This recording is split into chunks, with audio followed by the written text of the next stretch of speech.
देश के करीब 6 करोड़ ईपीएफ धारकों को बड़ा झटका लगा है। केंद्र सरकार ने मौजूदा वित्त वर्ष में एम्प्लॉय प्रोविडेंट फंड की ब्याज दर घटाने का फैसला किया है। कैसे इस कदम से कमाई कम हो जाएगी और कैसे शुरू हो गई है राजनीति, आइए आपको दिखाते हैं।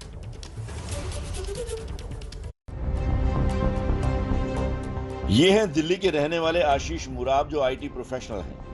आशीष को ईपीएफ की ब्याज दर कम किए जाने पर सीधा एतराज है।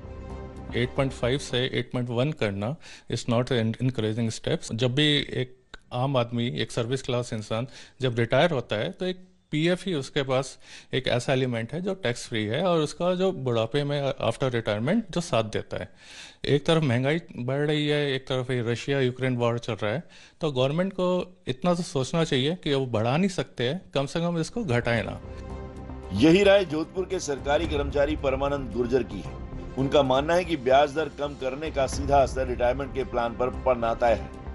तो ब्याज हमको 8.50% के हिसाब से मिलते थे, उसको भी उन्होंने सरकार ने 8.10 कर दिया। तो इससे हमारे जो भविष्य के सपने हैं, बच्चों को पढ़ाना, बच्चों की शादी करना, उस पर काफी आघात पहुंचा। तो ये सरकार ने जो घोषणा की है, ये हम सरकारी कर्मचारियों के लिए बहुत ही दयनीय है।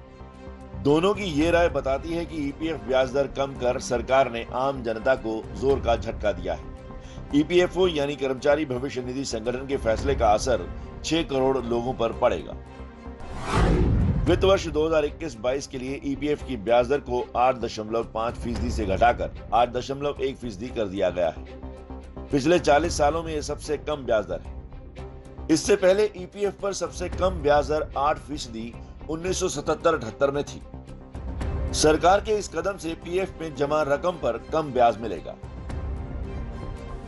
तो इस समय सरकार के ऊपर कोई डायरेक्ट बोझ ना आए, जिससे कि डेवलपमेंट का जो पैसा है वो पेंशन में डाइवर्ट ना हो। पहले ये बहुत होता था, इसीलिए ये जरूरी था कि इस जो इंटरेस्ट रेट है ईपीएफ का, उसको रैशनलाइज किया जाए ताकि सरकार को अपने डेवलपमेंट फंड को डाइवर्ट ना करना। वित्त वर्ष 2015-16 में ईपीएफ पर ब्याज दर 8.8% थी। इसके बाद 2019-20 में घटते हुए ये 8.5% हुई और अब यानी 2021-22 में इसे 8.1% कर दिया गया है। पिछले कुछ सालों की कटौती के ट्रेंड को भी देखें तो ये सबसे तीखा प्रहार है।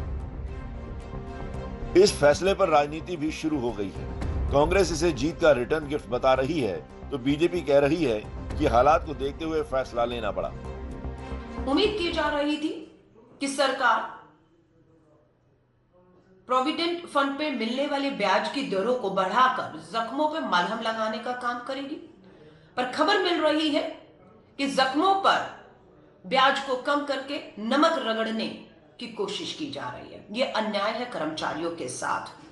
और फिर आर्थिक व्यवस्था को सुदृढ़ बनाने के लिए जब आदरणीय प्रधानमंत्री जी ने इस देश के आर्थिक ढांचे को 5 खरब तक की बनाने की जो घोषणा की है, तो बहुत से ऐसे फैसले लिए जा सकते हैं जो थोड़ी बहुत लोगों को परेशानी हो, लेकिन इसके दूरगामी अच्छे परिणाम होंगे सुनिश्चित तौर से।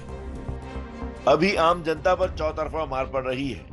सवाल है कि आम इंसान जाए तो कहां जाए।